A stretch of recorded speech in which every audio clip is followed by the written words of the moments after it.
All right, good evening, everybody. If you want to open your Bibles to Joshua chapter 2, we're going to have a word of prayer, then we'll read the chapter and then get into some discussion on the spies going into Jericho. So let's have a word of prayer to start class tonight. Our Father in heaven, we thank you for another blessing of a day that you have provided to us. We thank you for the opportunity we have to study your word again this evening. Please watch over us and open our hearts to receive the instruction that you have left for us.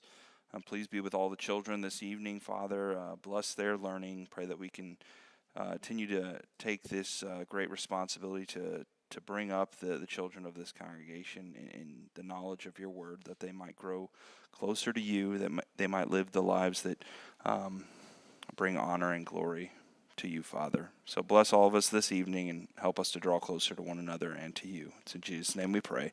Amen. All right, Joshua chapter 2. We're picking up from chapter 1, where we just talked about Joshua becoming the new leader of the people. Moses has passed, and now the leadership has now passed on to Joshua. And he's made several times as a comparison to Moses, kind of this new Moses, as it were. The relationship between Joshua and God is not going to be lesser than it was between Moses and God, that God's going to have that same relationship with Joshua. He will be with him as he was with Moses, and so this isn't a lesser leader. And so we really set that tone early with Joshua's place being established, and then we see the latter half of chapter 1 where Joshua establishes his leadership to the people, where he lays out, okay, here's what we're going to do. Here's what's going to happen. And, galvanizes the people, gathers them together. Talked about the people on the east side of the Jordan who had settled there, the Reubenites, the Gadites, and half the tribe of Manasseh. They are also called to join with the rest of the Israelites, and they're going to cross over the Jordan with them to make sure, hey, we are all together when we go receive this promised land that God has offered to us. And so that's where we finished up. There was obviously that repeated phrase of being strong and courageous. And now we're going to start seeing the excursions into the land that God has promised them, and beginning to fulfill that promise that God made to Abraham many, many years ago. So let's start in Joshua chapter 2, and we'll read the chapter together and we can discuss. And Joshua the son of Nun sent 2 men secretly from Shittim as spies, saying, "Go view the land, especially Jericho." And they went and came into the house of a prostitute whose name was Rahab, and lodged there. And it was told to the king of Jericho, "Behold, men of Israel have come here tonight to search out the land." Then the king of Jericho sent to Rahab, saying, "Bring out the men who have come to you, who entered your house, for they have come to search out all the land." But the woman had taken the 2 men and hidden them. And she said, "True, the men came to me, but I did not know where they were from. And when the gate was about to be closed at dark, the men went out. I do not know where the men went. Pursue them quickly, for you will overtake them." But she had brought them up to the roof and hid them within the stalks of flax that she had laid in the order on the roof. So the men pursued after them on the way to the Jordan as far as the fords. And the gate was shut as soon as the pursuers had gone out. Before the men lay down, she came up to them on the roof and said to the men, "I know that the Lord has given you the land, and that the fear of you has fallen upon us, and that all the inhabitants of the land melt away before you. For we have heard how the Lord dried up the water of the Red Sea before when you came up out of Egypt, and what you did to the 2 kings of the Amorites who were beyond the Jordan, to Sihon and Og, who you devoted to destruction. And as soon as we heard it, our hearts melted, and there was no spirit left in any man because of you. For the Lord your God, he is God in the heavens above and on the earth beneath. Now then, please swear to me by the Lord that as I have dealt kindly with you, you will also deal kindly with my father's house. And give me a sure sign that you will save alive my father and mother, my brothers and sisters, and all who belong to them, and deliver our lives from death." And the men said to her, "Our life for yours, even to death. If you do not tell this business of ours, then when the Lord gives us the land, we will deal kindly and faithfully with you." Then she let them down by a rope through the window, for her house was built into the city wall, so that she lived in the wall. And she said to them, "Go into the hills, or the pursuers will encounter you, and hide there 3 days until the pursuers have returned. Then afterward you may go your way." The men said to her, we will be guiltless with respect to this oath of yours that you have made us swear. Behold, when we come into the land, you shall tie this scarlet cord in the window through which you let us down. And you shall gather into your house your father and your mother and your brothers and all your father's household. Then if anyone goes out of the door of your house into the street, his blood shall be on his own head, and we shall be guiltless. But if a hand is laid on anyone who is with you in the house, his blood shall be on our head. But if you tell this business of ours, then we shall be guiltless with respect to your oath that you have made us swear." And she said, "According to your word, so be it." Then she sent them away, and they departed. And she tied the scarlet cord in the window. They departed and went into the hills and remained there 3 days until the pursuers returned. And the pursuers searched all along the way and found nothing. Then the 2 men returned. They came down from the hills and passed over and came to Joshua the son of Nun, and they told him what had happened to them. And they said to Joshua, "Truly, the Lord has given all the land into our hands, and also all the inhabitants of the land melt away because of us." Okay. Joshua chapter 2. So we've crossed over into the promised land, and Joshua sent the spies out to look through all of the land. And what particular place does he want them to also inspect? What place does he single out? Jericho, yes. All right. So Jericho, key city in this area. I had the unique opportunity to get to go there when Tyler and I went to Israel and got to see some remnants. And I believe one of the structures was one of the oldest recorded structures that they had found that was still, while still under some level of construction, or it wasn't totally decimated, but it's one of the oldest current standing structures, even though it is somewhat damaged. It was kind of a grain silo, I believe. I'll try and find some of those pictures if I can and bring them when we do chapter 6 for the tearing down of the walls.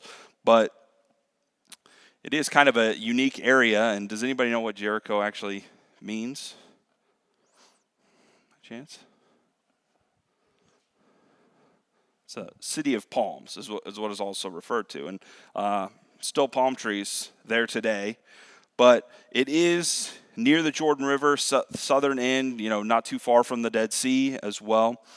And so this is where the Israelite spies are coming in, and we're not given their names, but just 2 men here. And they're looking at this vast castle structure, this fortress in Jericho, and inspecting that while also being sent out to look over the land in total. Now, we skipped over this, but does anybody know what other story this has a lot of parallels to? When else has Israel done something similar to this, such as send people out to inspect the land? Gordy?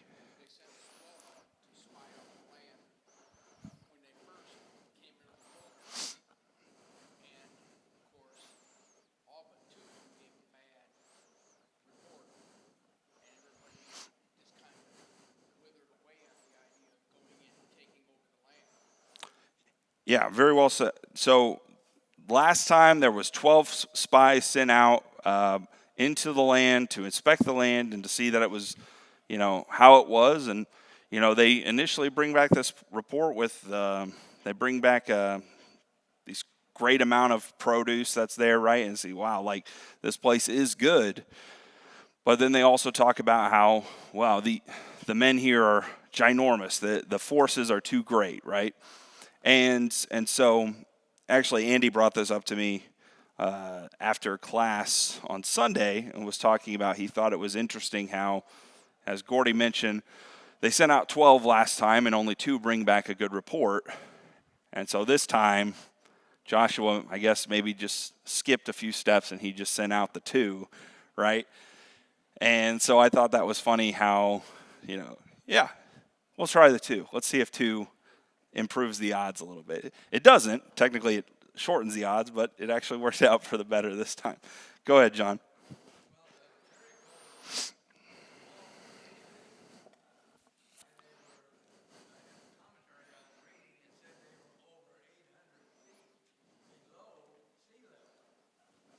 Yeah, it's a lower area, and you can see maps nowadays where obviously it's very mountainous area over in Israel, but that is kind of more a valleyed section when you get down by not the Red Sea, the Dead Sea as well. Very a lower area compared to the mountainous ranges around it. Sorry, did you have something else you wanted to tag on with that, John?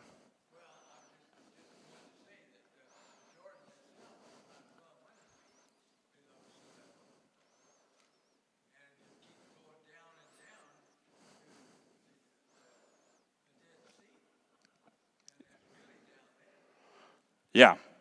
Yeah. Gordy, did you have a comment?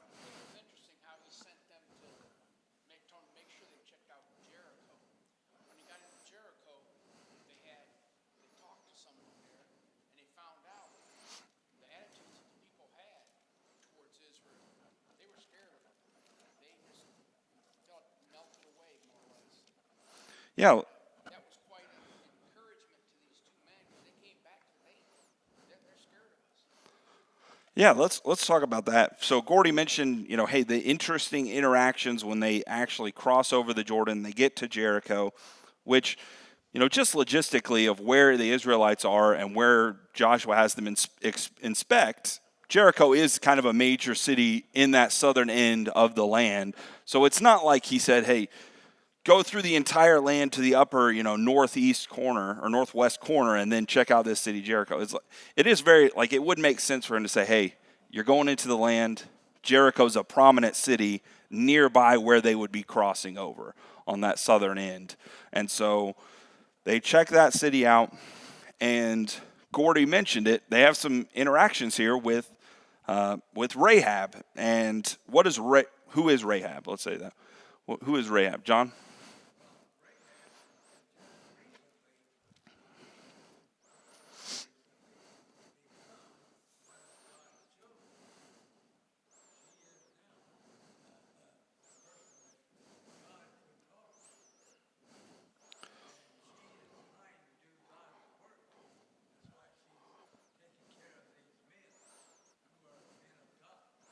Okay, so Rahab is doing the Lord's work here. Well, how does she? Well, let's start even before that. Who is Rahab? How are we first introduced to her? She's a prostitute, right? She's a prostitute. She lives on the outskirts of the town, and I read some commentaries. I didn't dig super deep into it about when they talk about living in the wall. It wouldn't make sense if the very outer wall had people living in it, then you would be totally exposed. But most of those types of fortresses would have had kind of an outer wall of protection, and then there's kind of an interior wall that might have inhabitants living on it. So she is an outcast as a prostitute, but also physically on the outskirts of the city as well. So she is on the margins. She's on the edge of society there, and yet she is taking in the spies. She takes in the spies, and she also gives them a lot of information. And so it's interesting that they're sent out to get this information, right, and look at the land and then report back to Joshua. And I'm sure they gave more information than were given at the end of chapter 2. But all the information they end up giving Joshua is just all the information they get from Rahab, right? It's basically just what Rahab told them is that's all we need to know. And so it's kind of an interesting, they get their one source and then you go back. I remember in school, they always used to be like, hey, don't get all your information from one source. But then like you go and you look up and it's like, yeah, but all the answers are on this one website. I don't need to go to the second website. So they go, Rahab tells them all the answers. And while we don't know how much they inspected the land before they got to Jericho or how much when they're returning back to Joshua, how much they scouted out. But they basically go back to Joshua and just basically report back exactly what she told them. And so, and Gordy brought this up, so let's talk about it. She gives them a pretty well-rounded explanation of how not just she views the people of Israel and God, but how the rest of the nation, the people of Jericho and, the people in the land, how they're responding to Israel coming into the land. And so Gordy mentioned a couple phrases of, they're melting away, right? They're in terror, they're afraid. So why is this significant? What is significant about this interaction? What stands out about it to you? I had some things that I thought were significant to me that stood out. But what's any of you stood out about this kind of interaction of what Rahab actually says to the men? Jesse?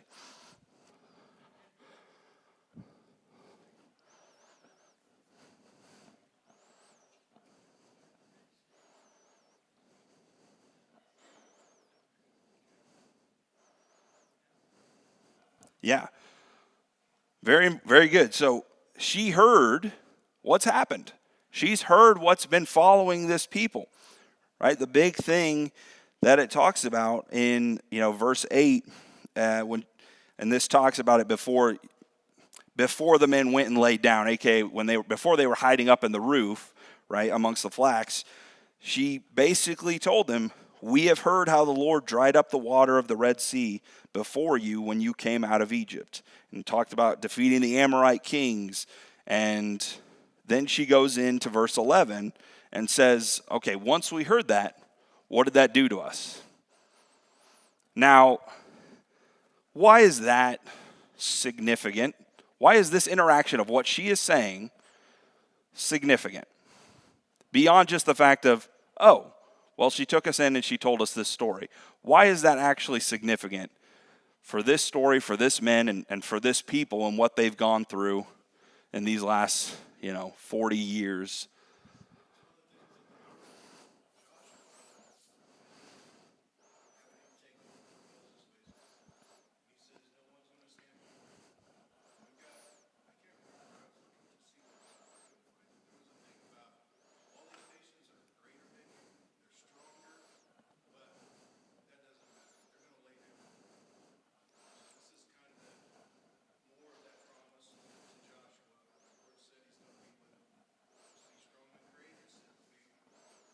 Excellent. So Tim's hit on it right there. It's exactly what God said was going to happen. Now, the significant thing is, in any part of this chapter, does it talk about the spies went in and they actually realized Jericho's this little weak, unimpressive, small little city that we can just easily overtake them? Does it ever give us a description like that? No, it never is about tearing down how, oh yeah, we thought these guys were going to be 6 feet, 4 inches, and be super strong. And then we showed up there and they're actually all 15 years old and, haven't actually lifted a weight in their life or anything like that. It never talks about how weak the people of Jericho are, how unimpressive or the land is. It simply says, we've heard what's happened, and we're afraid. Our hearts we don't have a leg to stand on. We know what's coming, and we're terrified. Now, why is that significant? We talked about how this is similar to the 12 spies going into the land. We have all this information of, yeah, the land's good, but what's their report they bring back? It's all about these people, though, how they look, how terrifying they are. We're ants in their sight, right? We can't stand up against them. It's the same people. These are the same people that they could have gone into the land and seen. It's the same land. It's the same enemies, right? Everything's the same, except now they believe, right? And I think the biggest thing that's important to know, and I know we've touched on it a little bit here, is what the two spies say at the end. What the two spies say at the end means everything. And I think this has already been touched on by Tim as well. But truly, the Lord has given all the land into our hands. Now we get it, right? Tim mentioned it. We get it now. He gave it to us.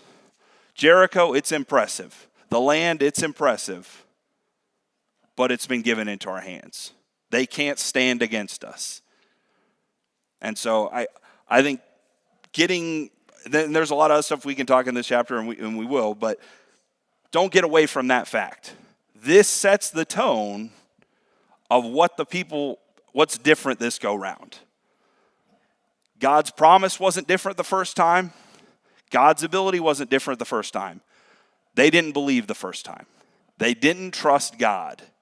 And I think tying it all the way back into Exodus, and I saw you, Eric, I'll come to you in a second. Tying it all the way back into Exodus, way back to when they were singing that song, right? They said this in the song, didn't they? They're going to tremble. They'll be afraid. They'll be terrified.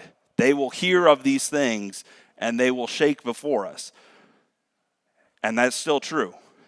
All these years later, right? Think about how it's been a long time now, right? It's been a long time. But that story, that deliverance is so powerful. It didn't matter if it was 80 years, didn't matter if it was 150, 1,000. When they know, hey, the God who delivered this people from the Egyptians, he's coming. He's bringing his people, and we can't stand before him. Right? So I sometimes forget that when I'm reading this. Is just, you tell me something that happened 40 years ago, the first time I'm like, oh, that's cool. But for it to be such a impacting story to know, hey, 40 years later, that God's coming. He's bringing his people, and he's coming to take this land, and we're terrified. So just very, very significant there that the song that they sang about in Exodus 15, it's coming to fruition, but now they believe the song. They believe it again. They haven't lost faith. Now they're being strong and courageous, as Tim brought up earlier. Eric and then John.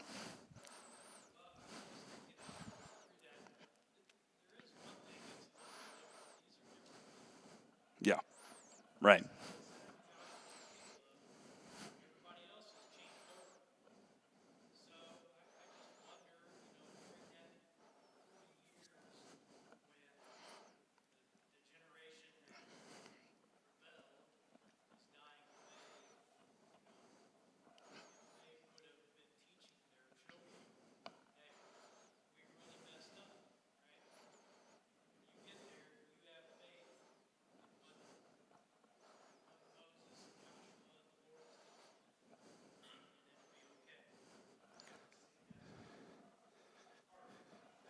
Yeah, I think that's a good point. Eric brought up the fact of, well, they are different people, right? This next generation has raised up, and now they're the ones going in to inhabit the land. But that carryover of, these people that were kids, right? When some were young children, they're hearing this stuff from their parents of, yeah, we didn't believe. We're walking out here in the desert because we didn't buy in.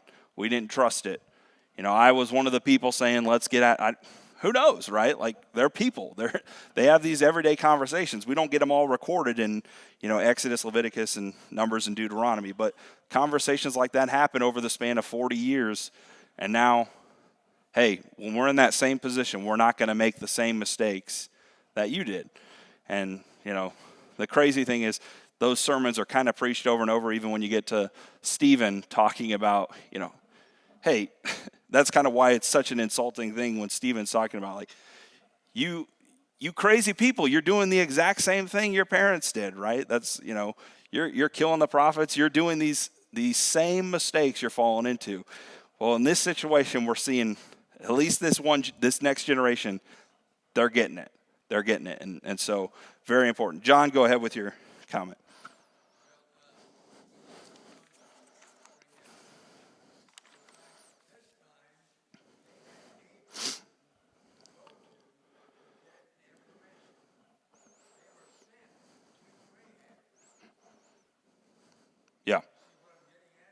Yeah, they had an inside source.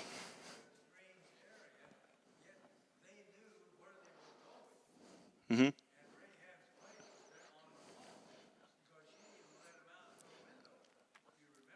Yeah.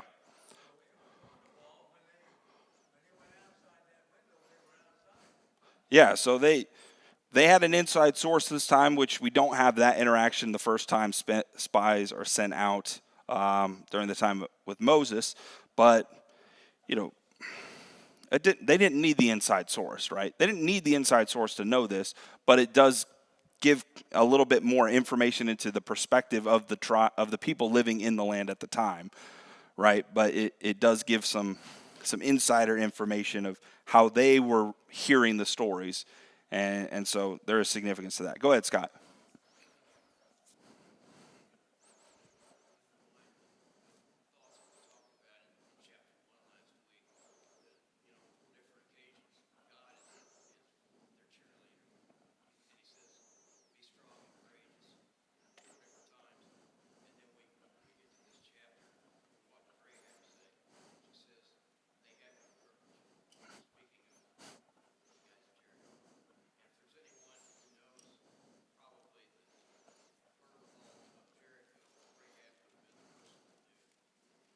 Yeah, yeah, that's a good point.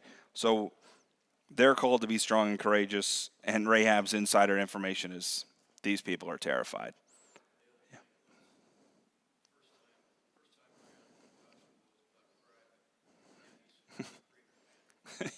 Yeah, he's upgraded a little bit, right? He doesn't have to go on the trip this time, but yeah, it's so there is some carryover, and you're wondering like just as thinking of it from a human side of just coming full circle all these many years later, not just this next generation, but the two spies in particular, like they are actually there. See, now we're sending out these spies again. Let's get it right this time, and they get it right, and I know we talked about this a lot in Exodus, and it's significant because you talk about how this narrative story building throughout these early books, especially in the Old Testament, which is continue on with this great narrative of the people of God. Her comments are not just the fact of what she says about how terrified the people are, and their hearts melted, and there's no spirit left in any man because of you. It's the fact of what she says after that, which is the whole point of what we were talking about in Exodus. The point of the Exodus story, the point it's passed down, the point of it being heard by as many people as possible is so they come to the conclusion that Rahab does. And I do believe this statement, among the other stuff, I don't think it's just about her preserving the spies in and of itself, but she preserves the spies because of this statement she makes in verse 11. The Lord, your God, he is God in the heavens above and on the earth beneath. So now because of that, because I realize that now, I'm preserving you. And because I realize that now, I'm coming to you appealing, preserve me, preserve my family. Once I understand that, that's why I'm letting you in here. That's why I'm protecting you. That's why I'm going to these lengths to ensure your survival, because I believe this. Right? Nothing to do with the spies, nothing to do with the army, nothing to do with it's all about who God is. And that's what leads us to, hey, why is this lady mentioned in Hebrews 11? Why is she mentioned in James chapter 2? It's not because she was afraid of Joshua and the army. It's because she heard the story and she believed that's God. That is the God of the heavens and the earth. And I'm going to follow that God. I'm going to, betray my own people because I found who God is. And once you find out who God is, everything else gets pushed to the side, right? There is no allegiance to any kingdom that you live in or anything like that. She's found a new devotion. And I think that is why she's preserved in Scripture, but also in Hebrews 11 and James 2 when talking about, righteous actions. All of that stems from this belief. And everything good from us comes from starting there, right? Whether it's from Proverbs 1, talking about how that's the beginning of knowledge, the fear of the Lord, the confirmation of who God is. Everything comes from that. Our obedience, our trust, the actions that we put down for it all comes from that knowledge of who God is and wanting to follow after him. I saw multiple hands, Katrina and then John and then Gordy. Did you have your hand up too? Okay. So Katrina, John, Gordy, and then if somebody else tags in at the end, that's fine.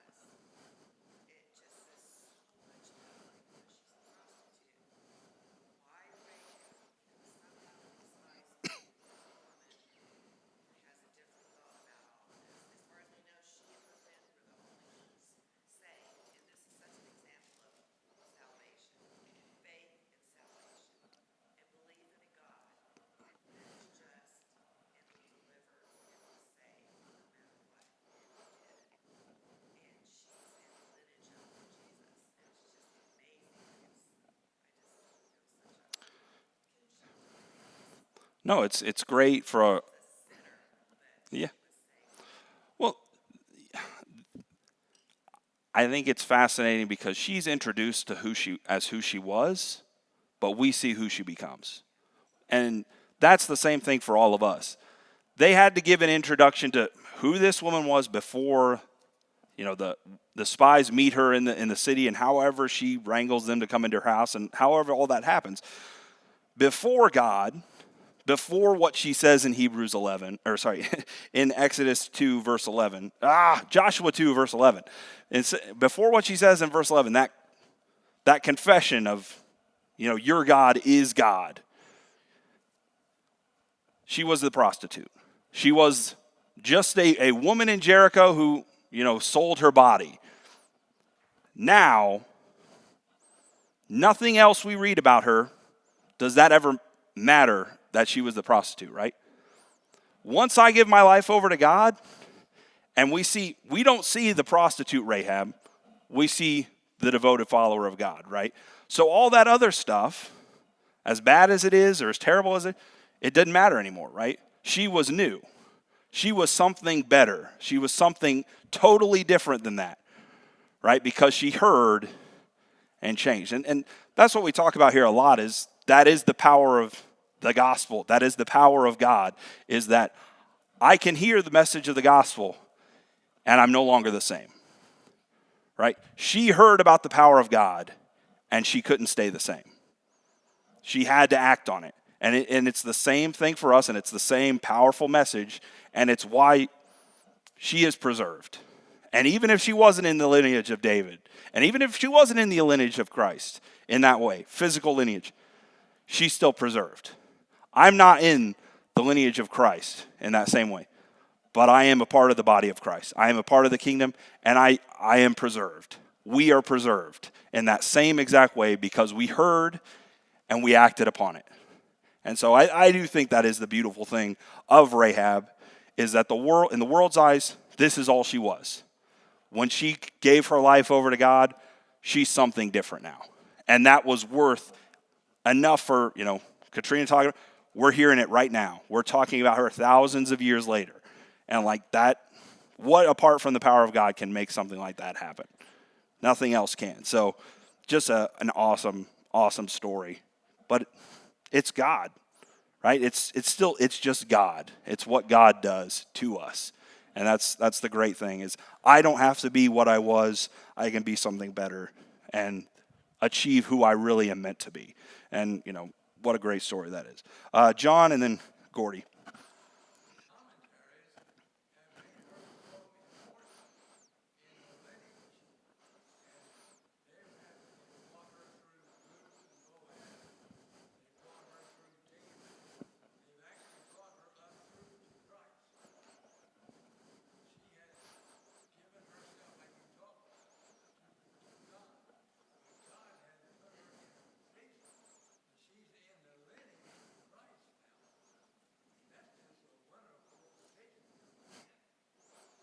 Yeah, I think it's showing that, hey, God makes us what we are. God, like great line from a movie. I'm not even going to mention it because I don't want us to get down. But it says, I've been given nothing. God makes men what they are. And I believe anything I try to achieve is nothing compared to how God sees it. Everything I've gotten from God, even if the world sees it as nothing, it's everything, right? And so however the world saw Rahab is probably just as the prostitute from Jericho. God sees her in a different way now. And God, I think, everything else for Rahab's life after that point is because of that one decision. I think that's just, still the same powerful message. And I think it's, we talk about learning who God is. Part of learning who God is how God can make us into something better and new and something greater than we'd ever find apart from ourselves, apart from him. So go ahead, Gordy. Kind of covered it when you talked about what she said to the spies, because she realized it was God who did all this. It wasn't that Israel was a great army, that Israel was a great war machine that was going to come in and conquer everything, but that God was the one doing it. Yeah. She realized that. Yeah, she wasn't defecting to the Israelites, and it's when God's coming down the tracks, you better get off out of the way, right, or hop on. So and I think that's why getting into, and I know, it can be a discussion from this chapter of like, well, did she sin by helping the spies? Was she sinning when she lied to her people and told them that they left and all that stuff? Well, I don't believe so. I don't believe she sinned against, because she lied to these people. She saw, and I don't know if God in some other way beyond just the message that she heard of, oh yeah, this people, they got delivered out of Egypt and they crossed the Red Sea on dry ground and they've been doing these things. I don't know if it was just that she heard, or if there was other knowledge that she, like, hey, like this is going to happen and you can be a part of this. Who knows? I don't know. But I do know is she saw that these people were from God. And I'm not going against God. That's what it's about. And so you can get into like, well, technically she still lied. It's like she's with God. She chose God here. And God's will being done. So I don't dig too much deeper into that. But yeah. Yeah. Just.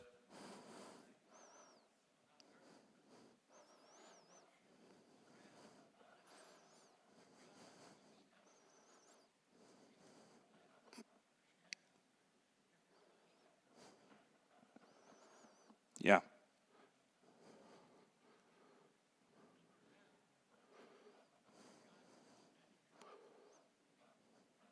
Yeah, this God was something beyond what she would have normally been accustomed to, right? How the idols or whatever, this God is beyond something made with, clay or stone or whatever. It's living and active and, separating the seas and a pillar of fire and defeating kingdoms, and yeah, that far different than anything she's ever seen before, and she has a totally different understanding now, very different than what the people would be. Comment back here? Yeah, go ahead. Oh, okay.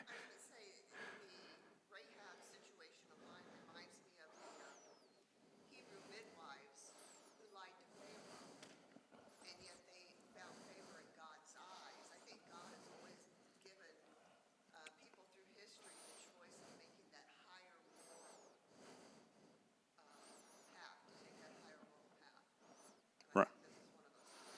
Yeah, the preservation of life superseding yes, absolutely. And so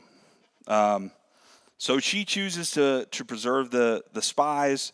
She tells her people, hey, yeah, they were here, but they left and they went they left through the gates and all this stuff.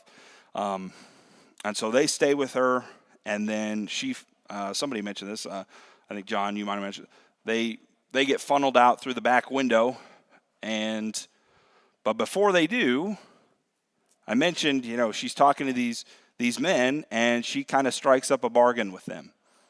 So once she states, like, hey, the people are afraid, we're terrified, like, but I've come to this realization. I've come to the realization that, this is God, and you are with God, and he's coming. What does she then do? What's the conversation then turn to? Yeah, she's about protecting her family, right? She wants to make sure, hey, can my father, my mother, my brothers, my sisters, all my family, can you deliver our lives from death? What do the men say then? What do the spies say?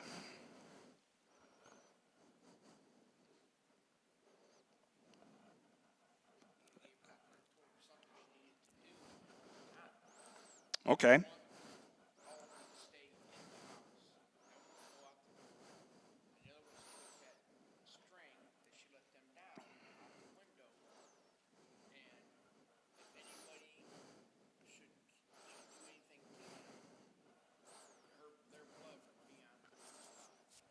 Very good. So let's connect this then. What does this parallel with a little bit? What is this plan they get and this agreement they come to? Does anybody notice any similarities to that with somewhere else? Mike? Yeah. Right, we've got very Passover-ish style here, right? Make sure all your family and everyone is in your household, right? If anyone goes out of the doors of your house into the street, it's on them, right? If you betray us, it's on you, right? So while they do say, hey, we can preserve you, we can protect you, we can ensure not only your life, but the life of your entire household, we can save you, but got to do these things, right? You got to put the cord in the window. You got to make sure you're all in the household. And, very similar language, not painting the doorpost with blood, but, you got the cord representing kind of, hey, this is the house. This is preserved. This is the house that's not to be destroyed. And then the men make that oath, yeah, if we go against our word at all, that's on our heads. Right? But yeah, very similar language to the Passover language there of, hey, yeah, God was sending the angel of death, and he was, going to pass over all the land of Egypt, over all the Israelite homes and all the Egyptian homes. And it wasn't going into the Egyptian homes and not going into the Israelite homes. It was, I'm going into the homes without the blood on the doorposts and the lintel, right? I'm going into those homes if they don't do these things. And so she's put in a similar situation. And just like she says in verse 11, by doing this, she's confirming where she's putting her trust. This is who I'm with. This is who I'm committed to. And so all of that, just further adds to who Rahab is, and why, she is such an outstanding character for us, and why I think God gives her story to us. Why I think we have this story written for us, for multiple reasons. Not only that she heard and she believed, but then she acts, right? She acts on that belief. And so she preserves that belief and lets it move her to action. Not only in saving the spies' lives, but she saves her whole household, right? She brings about life from this belief. Go ahead, John.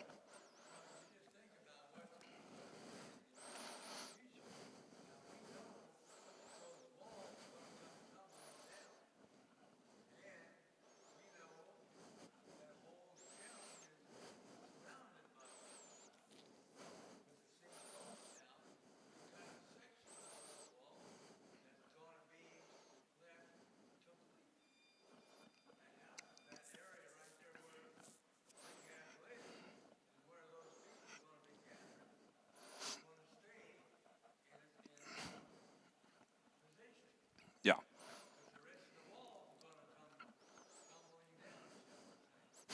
I would say it that way, actually, John. Funny enough, and maybe this is just the mindset of me growing up and hearing that song and hearing the stories, is when we went to Jericho, I had to listen to the song in the city playing the song. Like, I don't want to say it might have been my favorite part of the trip. It's just you sing about something and then you see it, and that was like the childhood, like when you heard, and it's a different song number for us now, but like it was like 577, and like it was like the first song number I ever had locked in, besides like Alleluia, because like it was always 13. It was just like locked in. But then they started changing the books and got to those unauthorized numbering system or whatever it is now. We can't and now we have it on the slide, so you don't even get to memorize it before. It'd be like, oh, I know that number, and then you turn to it, and then you're like, yes, or okay, I don't know this one. But yeah, I remember Walls Come Tumbling Down is just a good song. I'm not gonna lie, when you were making your comment, John, I heard it every time you said tumbling down. I was like, I just wanted to shout, Joshua, yeah. But it's fantastic. Yeah, see, you can't help it, right? But that is also not to get on a music schneid here, but that's the beauty of why do we sing the songs? So that when I am this little kid that doesn't know much about anything, I'll think about that song. I'll know things by that. And, Eric brought it up earlier of, generations passing stuff down to their kids. How do we do that? It is in the songs that we sing. It is in those stories, and those stories have the power to change you. And God gives them the instruction to, hey, fathers, pass this down to your sons. Pass this down to your children so that they will remember the God who brought them out of the land of Egypt. And this is why. Chapter 2 is why. Because God knows, hey, this story can change people. Right? Knowing who I am, knowing what I can do, knowing what I have done, that can change people to turn their whole life into something different.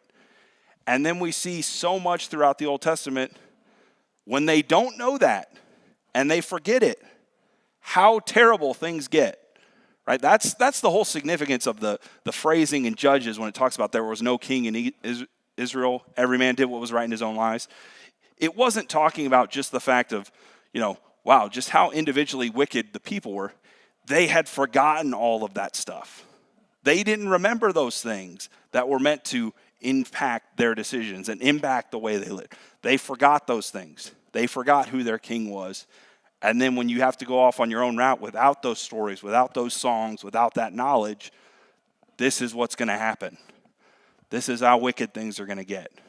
And then I'll have to send a judge to deliver you. And so that's the significance of this. So we're seeing it played out of how God intended it to change people and how he intended it to impact Israel. Hey, when you tell this to your sons and to your daughters, they should have this similar reaction of, this is the God of the heavens and the earth. This is the God whom controls all things and holds all power. So that's what it's meant to have. Gordy, sorry, I delayed getting to you.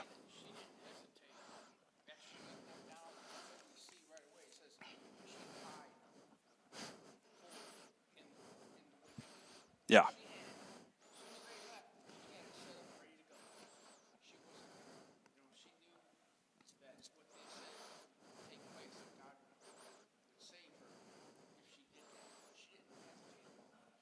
Yeah, there are some people that do it day one, and then there are some people, they look at the deadline and they do it deadline day. I'm the latter. I am the latter, yes. So another good message from Rahab for me there. What's that? You mean because I'm a procrastinator? My name, Caleb? Because of the spies? Like how so? Yeah, I guess so. Okay. You lost me there for a second. No, I don't know. Maybe. I don't know. I don't think so. I think they just like the name. Yeah, that might have been a deterrent. They're like, I don't think he's going to turn out that well. Let's lower the sights a little bit. I don't know if you know this, not a recorded Caleb sin in the Bible, people. So I've picked up the slack for that a little bit, but thanks everybody for your comments. Chapter 3 on Sunday.